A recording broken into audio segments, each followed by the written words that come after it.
ఈరోజు గుంటూరు పట్టణంలో ఆంధ్రప్రదేశ్ రాష్ట్ర వ్యాప్తంగా ఉన్నటువంటి మండల విద్యా అధికారులు 2 ఇవాళ సదస్సు జరుగుతూ ఉన్నది.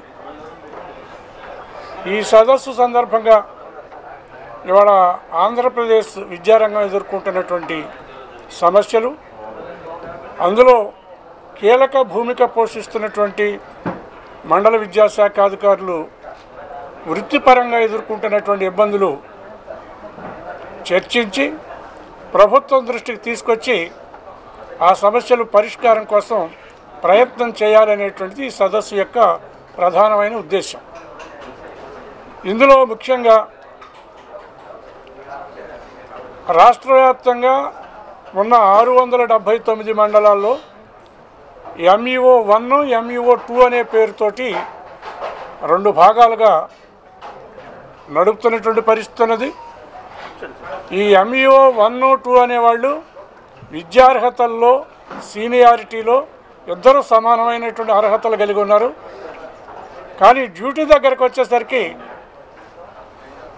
DDO పవర్స్ కానీ ఇన్స్పెక్షన్స్ కానీ మొత్తం మండలంలో ఉండే విద్యాశాఖ యొక్క ఆధిపత్యం అంతా కూడా MEO 1కే అప్పగించి MEO 2కి కేవలం పుస్తకాలు సరఫరా చేయడం, మధ్యాహ్న భోజనం బాగుందో లేదో చూడడం, ఇట్లాంటి చిన్న చిన్న పనులు అప్పగించడం అనేది వాళ్ళని తీవ్రమైనటువంటి నిరాశకు గురి చేస్తున్నటువంటి పరిస్థితి ఉన్నది.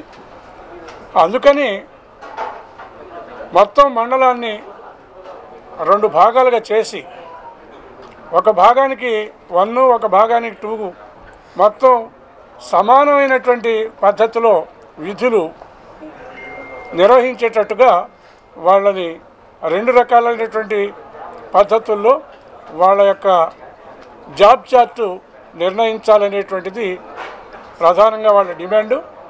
అందుకని ప్రభుత్వం కూడా ఈ జరుగుతున్నటువంటి గత ప్రభుత్వంలో ఈ రకమైనటువంటి వ్యత్యాసం ఏదైతే గత 4-5 ఏళ్ళు నడిచిందో దాన్ని సరిదిద్దాలని చెప్పి ఈరోజు ఆంధ్రప్రదేశ్ విద్యాశాఖ మార్చులుగా ఉన్నటువంటి గౌరవనీయులు నారా లోకేష్ గారికి మీ ద్వారా విజ్ఞప్తి చేస్తున్నాం.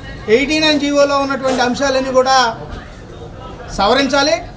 సమానంగా మండలంలోని ఉపాధ్యాయులందరినీ కూడా 2 భాగాలు చేసి వాళ్ళ మీద అడ్మినిస్ట్రేటివ్ అకాడమిక్ 2 విధులు కూడా ఇద్దరికీ సమానంగా ఉండేటట్టు ఈ జీవోను సవరించాలనేది మా విజ్ఞప్తి.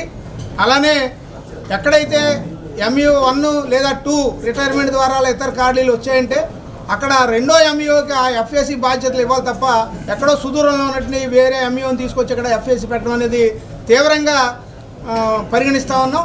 దాన్ని సరిచేయాల్సిన అవసరం ఎంతైనా ఉంది.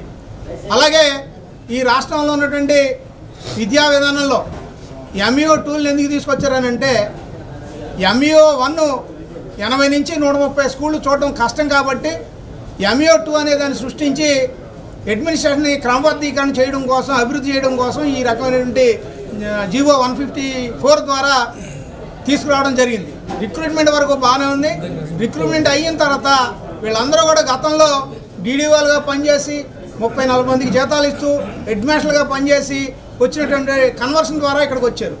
వాళ్ళ పవర్స్ అని కూడా పక్కకు పెట్టి వాళ్ళని న్యూనతాభావానికి గురి చేసి ఉపాధ్యాయుల్లో అలాగే స్టాఫ్లో అక్కడ పనిచేసే సిబ్బంది అందరిలో కూడా వీళ్ళ న్యూనతని చూపిస్తూ ఉన్నారు.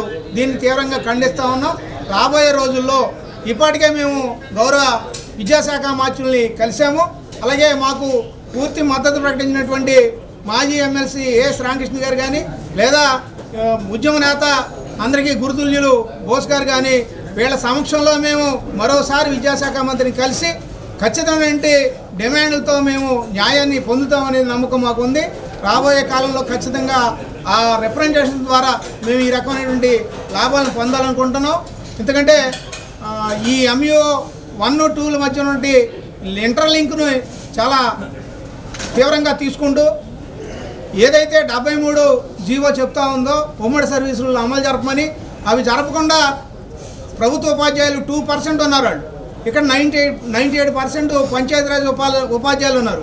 ఆ 2% వాళ్ళు మొత్తం అడ్మినిస్ట్రేటివ్ ఇన్స్పెక్టింగ్ పోస్టులన్నీ పట్టుకెళ్ళిపోవడానికి ప్రయత్నం చేస్తూ ఉన్నారు. గత 20 సంవత్సరాల నుంచి ఫైట్ జరుగుతూ ఉంది. దాన్ని మేము ఎప్పటికీ ఒప్పుకోము. అవసరమైతే పంచాయతీరాజ్ ఉపాధ్యాయుల మీద పంచాయతీరాజ్ అధికారులే ఉండాలి తప్ప ప్రభుత్వ అధికారులు ఉండకూడదు.